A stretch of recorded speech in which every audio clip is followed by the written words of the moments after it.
Assalamualaikum warahmatullahi wabarakatuh. Selamat pagi, selamat sore, dan selamat malam bagi sobat-sobat Genbi dimanapun kalian berada. Nah, pada kesempatan kali ini, Genbi Malang ada podcast terbaru nih. Kalian pasti kepo ya? Apa sih judul podcast Genbi Malang pada kali ini tuh? Podcastnya yaitu judulnya Selantai Sayang by Genbi Malang, episode 2 dalam series Kepoin Genbi. Nah, dalam suatu podcast kan selalu mengusung tema nih, biar pembicaranya tuh terarah gitu. Pada kali ini tuh podcast Genbi Malang sendiri tuh mengusung tema mudik dilarang, tapi wisata tetap dibuka. Nah, hal ini tuh kayak fenomena fenomena banget ya. Kemarin-kemarin kita habis melakukan Hari Raya Idul Fitri, di mana Hari Raya Idul Fitri itu identik dengan mudik. Nah, mudik itu juga identik dengan pulang kampung nih, pulang kampung bersilaturahmi dengan keluarga. Nah, sebelum kita lanjut dalam podcast kita bakal kenalan dulu nih sama narasumber kita. Karena di sini aku nggak sendirian, aku sama narasumber kece kita. Di mana narasumber kece kita itu salah satu anggota dari Jadi Malang sendiri. Wah, keren nih. Siapa sih narasumber kita pada hari ini? Narasumber kita itu namanya Asyisham Octadio Putra Widayat. Sebelum lanjut, kita panggil dulu aja ya si Octadio. Halo Okta, apakah sudah bisa tersambung? Halo Devi, udah bisa tersambung nih. Sebelumnya aku mau menyapa dulu nih untuk teman-teman Genbi yang ada di seluruh Indonesia. Halo teman-teman, perkenalkan nama aku Aziz Sams Oktadio Putra Widayat, tapi teman-teman bisa dengan simpel memanggil aku sebagai Okta atau Dio aja gitu. Kebetulan aku saat ini sebagai anggota Genbi 2021 nih, yang saat ini juga menempuh pendidikan di Fakultas Hukum Universitas Brawijaya. Tapi Devi, kayaknya kita kurang deh tadi karena belum mengenalin moderator kita juga nih. Karena kayaknya teman-teman Devi juga penasaran sih, kayaknya siapa sih Devi ini gitu. Mungkin boleh nih Devi perkenalan juga. Oke, aku lupa belum mengenalin diri aku sendiri ya. Buat teman-teman semuanya, perkenalkan, nama aku Devi Melisa Andini, aku juga anggota Genbi Malang tahun 2021. Aku sekarang kuliah di Universitas Islam Negeri Maulana Malik Ibrahim, jurusan manajemen. Di sini aku sebagai moderator dan Okta sendiri sebagai narasumber. Itu sudah cukup? Sudah, langsung aja. Di sini aku mau langsung nanya nih sama Okta. Aku tuh the point aja, Okta. Siap jawab ya, harus langsung siap jawab. Di sini aku nanya nih, Okta, kemarin kamu mudik nggak? Ayo dijawab. Kemarin aku nggak mudik nih, Devi. Kalau Devi sendiri gimana nih? Aku juga nggak mudik. Kenapa nih kamu nggak mudik nih? Kenapa nggak mudik? Karena yang pertama nih, jauh-jauh hari sebelum hari yang Fitri tiba, kan udah ada informasi dari pemerintah kalau akan ada peniadaan dan juga pembatasan serta pengetatan nih untuk wisata-wisata mudik atau tempat bermudik kita. Jadi untuk apresiasi kerja pemerintah juga sebagai warga negara yang baik, aku dan sekeluarga memilih untuk nggak mudik nih. Kalau kamu kenapa nih nggak Oh, mudik, iya. Devi? Kalau aku nggak mudik karena emang aku asalnya dari sini-sini aja. Jadi mau mudik kemana ya nggak bisa mana-mana. Jadi ya udah di rumah aja kita lebaran silaturahmi sama keluarga teman-teman di rumah. Nah ini ya lanjut nih Okta, seberapa penting sih mudik bagi kamu? Karena kan kita tahu sendiri ya momen mudik itu di mana kita ada cuti sendiri nih dari pemerintah juga kita ada cuti dan kita ada momen untuk pulang kampung ke rumah untuk silaturahmi dan sebagainya. Seberapa penting sih arti mudik sendiri bagi kamu? Baik, Devi. Jadi sebenarnya aku pun juga berangkat dari keluarga yang memegang teguh adat istiadat gitu ya. Jadi di mana adat istiadat keluarga aku tuh juga sangat tertib untuk melakukan silaturahmi dan juga halal bihalal saat hari raya tiba. Nah, mungkin sedih juga sih karena aktivitas yang mungkin tiap tahun kita lakuin gitu ya, terus terpaksa kita nggak bisa lakuin lagi nih, dan juga nggak bisa ketemu keluarga-keluarga yang harusnya ketemu dari berbagai kota. Terus ya kalau rasa rindu, kecewa di awal sebenarnya juga ada sih. Cuma gimana kita memikir lebih jauh terkait apa yang akan kita lakukan, sepertinya cukup bijak juga sih untuk nggak mudik untuk tahun ini. Gitu sih, Devi. Oke, nah sekarang nih tahu nggak sih kalau tahun ini tuh sebenarnya pemerintah itu melarang untuk adanya mudik. Okta sendiri tahu nggak atas aturan yang telah dikeluarkan pemerintah kemarin itu? Baik, terima kasih. Jadi sebenarnya keluarga aku sendiri juga sedikit aware ya, dalam arti selalu update terkait kebijakan-kebijakan pemerintah. Karena mungkin aku juga berangkat dari keluarga yang sama-sama mengerti hukum, jadi juga selalu terupdate nih info-info terkait peraturan-peraturannya, di mana emang kita tahu terkait surat edaran Satgas COVID-19 juga terkait peniadaan mudik dan juga adendumnya yang terkait tentang pengetatan. Jadi di situ kami dari keluarga kecil di rumah juga sebenarnya udah tahu nih kalau akan ada peniadaan hingga pengetatan untuk mudik ke daerah asal-asal kami. Gitu sih, Devi. Kalau kamu gimana nih? Oke, jujur nih ya, dari keluarga aku tuh sebenarnya tahu aturan-aturan itu tuh dari TV sih sama media-media, tapi nggak begitu yang intens intens kayak baca-baca berita.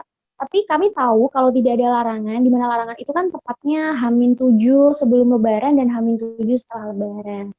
Tapi kita tetap mematuhi kok, kayak dilarang karena kita juga sendiri takut, soalnya ada penyekatan dan sebagainya seperti itu.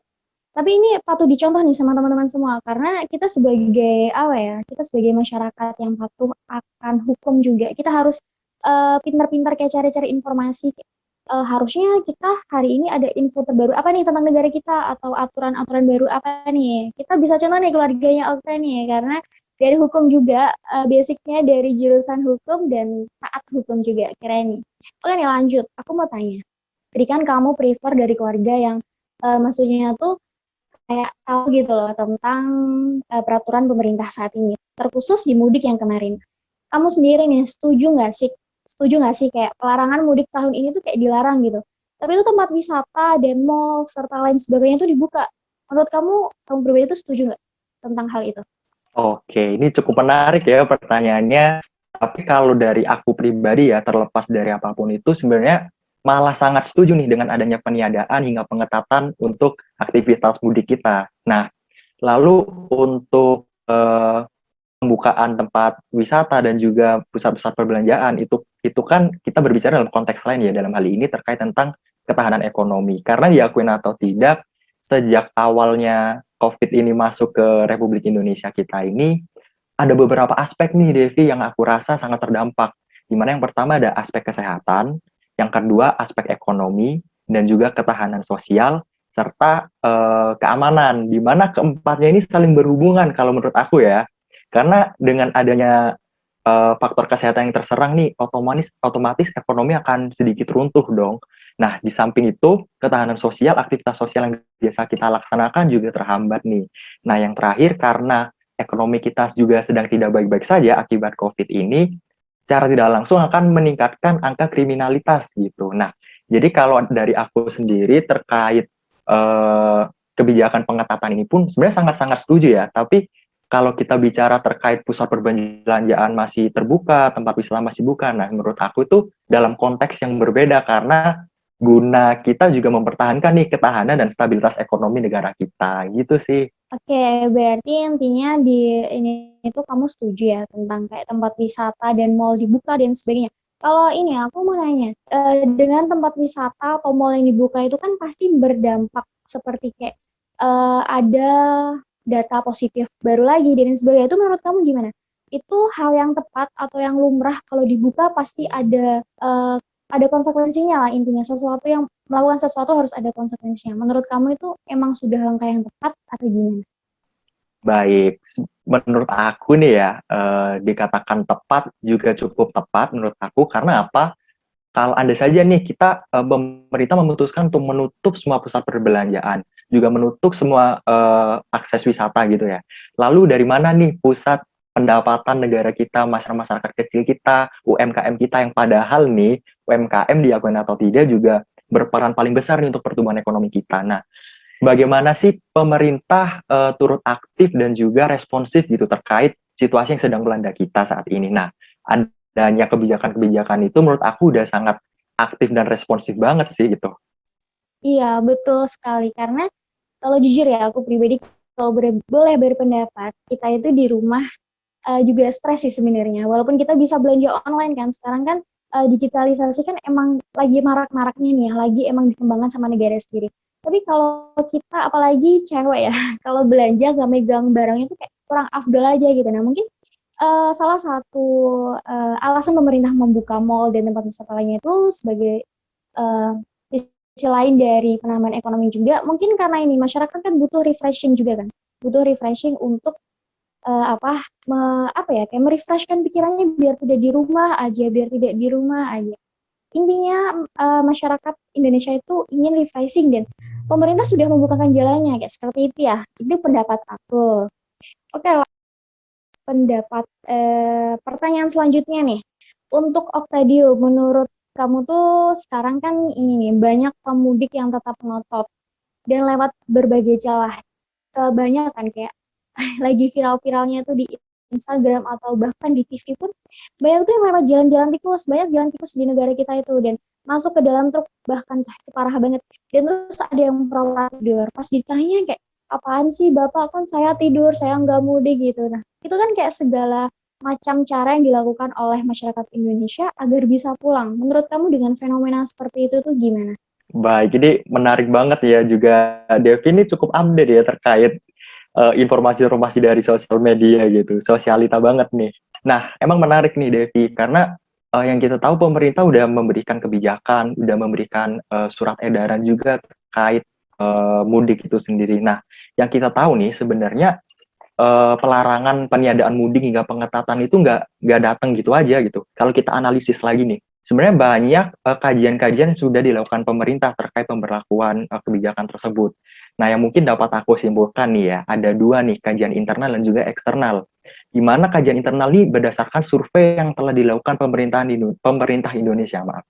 Nah, survei-survei tersebut berkisar antara beberapa hari besar yang memang terjadi pelonjakan angka pasien positif COVID di sana, di mana yang pertama ada libur hari Raya Idul Fitri tahun lalu 2020, yang kedua survei terkait libur Hari Kemerdekaan Republik Indonesia dan Tahun Baru Islam, yang ketiga ada libur Maulid Nabi, dan juga yang keempat ada libur Natal dan Tahun Baru 2021. Nah, dari kajian internal itu pemerintah merasa nih di tiap hari-hari besar angka peningkatan pasien positif COVID ini selalu meningkat gitu. Lalu apa ya kira-kira yang dapat pemerintah lakukan untuk kiranya mengurangi resiko itu. Nah, dari situlah diterapkannya peniadaan mudik dan juga pengetatan mudik di Hari Raya Idul Fitri tahun ini. Nah, tapi tadi kan aku sebut nih ada faktor eksternal juga. Nah, untuk faktor eksternal ini juga menarik nih, Devi. Karena mungkin kalau kita ikutin berita baru-baru ini ya, di mana negara tetangga kita yaitu India juga sedang mengalami krisis COVID yang sangat besar, bahkan bisa dibilang lebih parah daripada kita gitu kan. Karena mereka juga lagi berjuang di tengah pertumbuhan ekonomi yang juga makin terdampak dari adanya COVID ini. Di sana mereka di saat hari besar keagamaan mereka tiba, itu makin euforia mereka itu semakin besar gitu.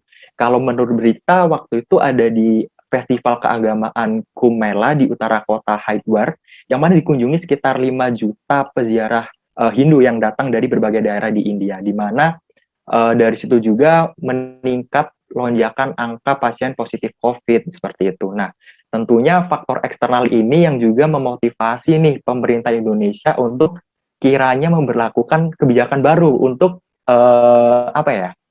mengatasi gitu peningkatan yang sangat drastis di hari-hari besar keagamaan. Seperti itu sih kalau dari aku ya, Devi. Kamu punya pandangan nggak nih kira-kira? Oke, kalau aku sebenarnya sih ini sih setuju juga sih sebenarnya sama aturan pemerintah karena gimana ya angka COVID di negara kita itu tuh emang sudah menurun tapi masih harus diwaspadai juga gitu. Kita sebagai masyarakat tidak bisa menyepelekan kayak orang angkanya udah turun ya udah sih kenapa kita nggak boleh mudik, orang kita juga mematuhi protokol dan sebagainya. Padahal kan kita itu nggak tahu di jalan kita bakal droplet atau kita bakal menyentuh sesuatu yang kita anggap bersih tapi ternyata penyebaran virus dan sebagainya. Karena kita tuh nggak tahu imun seseorang itu bisa berubah sewaktu-waktu. Walaupun sudah dites dengan tes PCR atau antigen dan sebagainya, itu memang bisa kayak tapi kan tidak bisa 100% bakal kamu terhindar gitu loh, kayak kamu bebas. Dan aku tuh sebenarnya jujur kayak pemerintah memberikan aturan itu sendiri itu tuh untuk kita sendiri, untuk masyarakat sendiri. Dan kita balik lagi kepada masyarakat, masyarakat mau patuh atau tidak. Sebenarnya tidak ada perintah atau aturan yang kayak memberatkan masyarakat sendiri sih karena pemerintah sendiri adalah suatu kayak pelayan masyarakat sendiri juga kan dan itu pemerintah juga untuk masyarakat sendiri. Sebenarnya di sini tuh hanya kurang sadar akan masyarakat sendiri sih. Kalau itu menurut aku ya.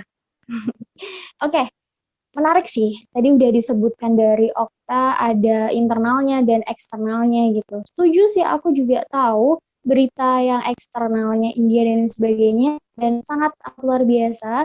Penyebarannya begitu cepat di hari-hari besar. Mungkin salah satunya pemerintah Indonesia membatasi tidak diadakannya mudik karena takut. Karena akan ada klaster-klaster baru gitu. Kita harus mematuhi secara positif sih sebenarnya.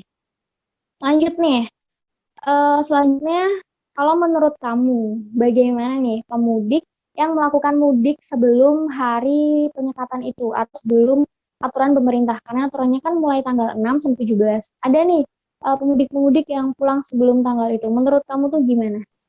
Oke, menarik juga nih Devi. Jadi kalau kita ikutin nih perkembangannya gitu ya. Jadi yang awal mula munculnya kebijakan ini itu dari surat edaran dikeluarkan oleh Satgas COVID-19 gitu, penanganan yang khusus gitu, di mana surat edaran tersebut nomor 13 tahun 2021 mengatakan hanya sebatas peniadaan aktivitas mudik nih.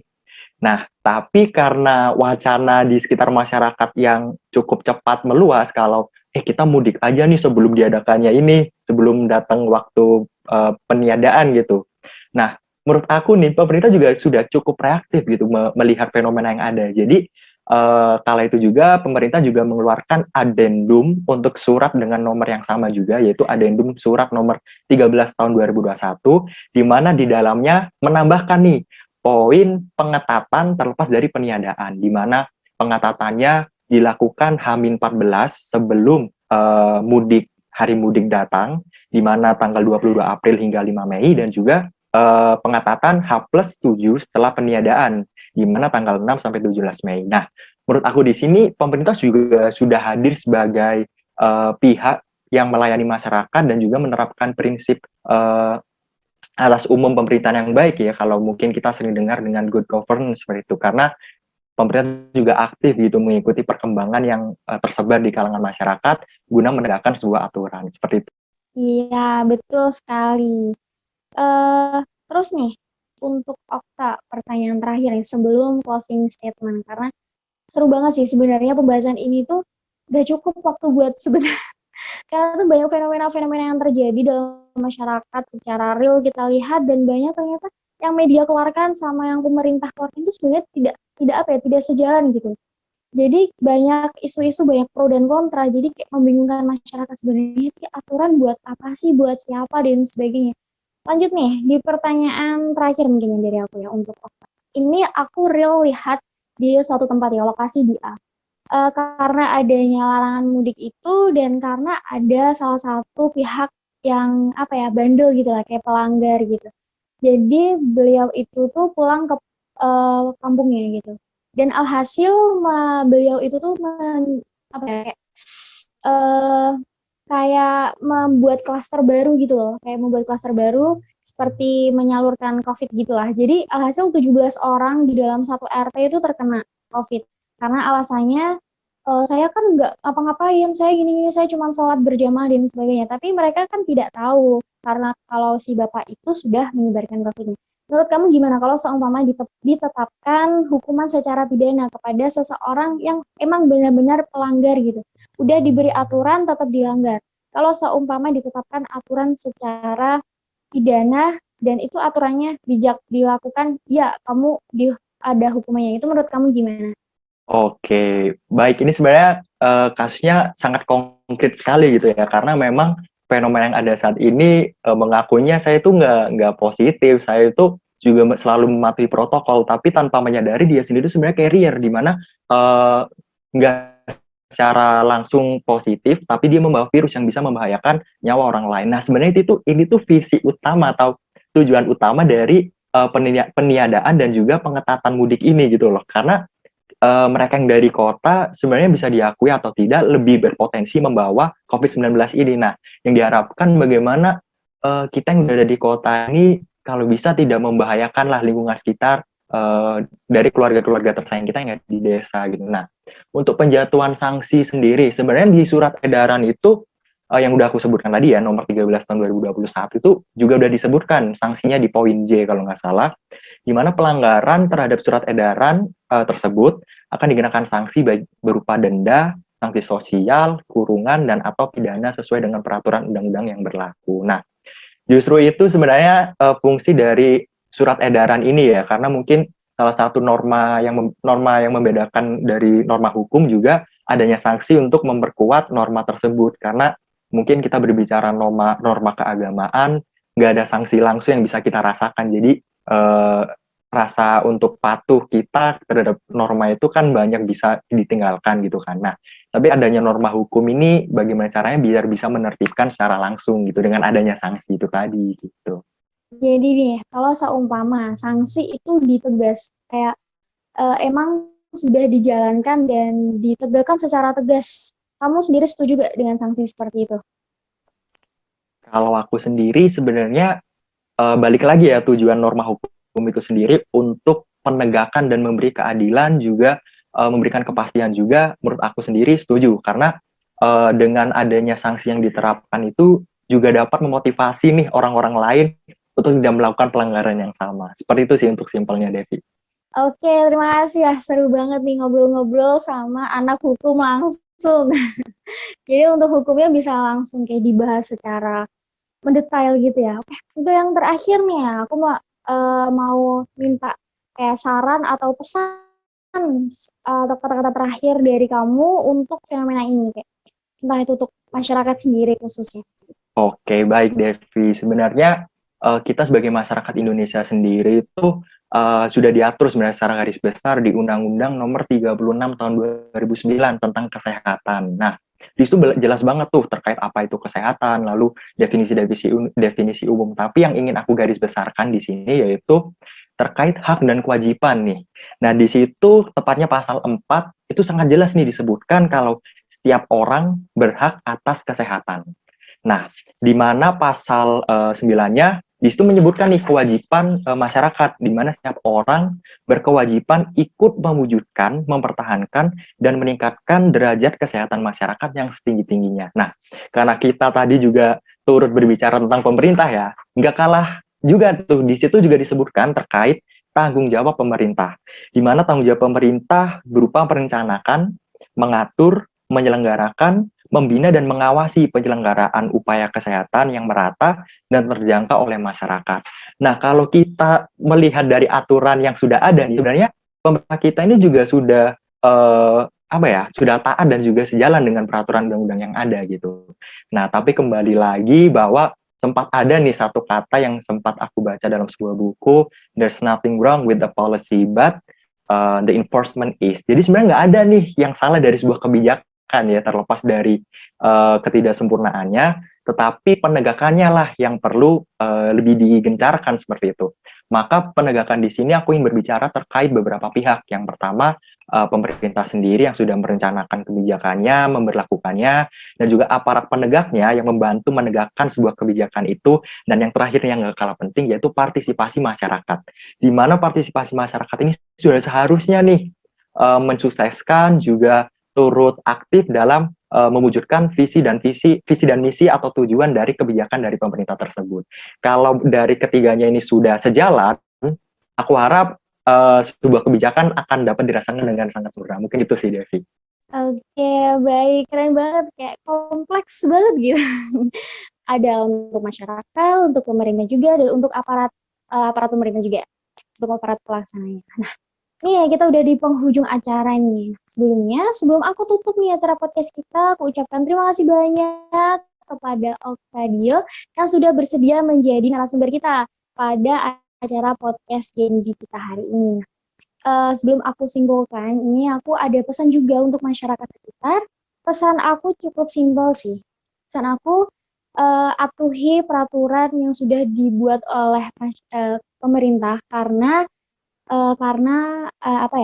pemerintah itu sebenarnya membuat peraturan itu juga untuk kita sendiri. Tidak ada peraturan yang merugikan, walaupun peraturan itu tidak selamanya sempurna atau tidak selamanya itu benar gitu. Jadi kita kalau bisa menjaga diri sendiri dan menjaga orang lain gitu. Kalau kita tidak bisa menjaga orang lain, setidaknya jaga diri sendiri dengan tetap di rumah atau aturan pemerintah dan selalu patuhi protokol kesehatan dimanapun kalian berada. Jangan lupa, COVID mengintai kalian semua. See you, terima kasih buat Oktadio untuk hari ini ya, untuk pemaparannya. Wah, keren banget nih, keren. Terima kasih buat Oktadio dan buat teman-teman semuanya. Ingat nih pesan dari Oktadio tadi dan ingat pesan dari saya pribadi sebagai narasumber. Akhir kata, saya ucapkan mohon maaf sebesar-besarnya jika ada salah-salah kata dari aku dan dari Oktadio sendiri. Dan see you, bye-bye. Next kita bakal ketemu lagi di podcast selanjutnya.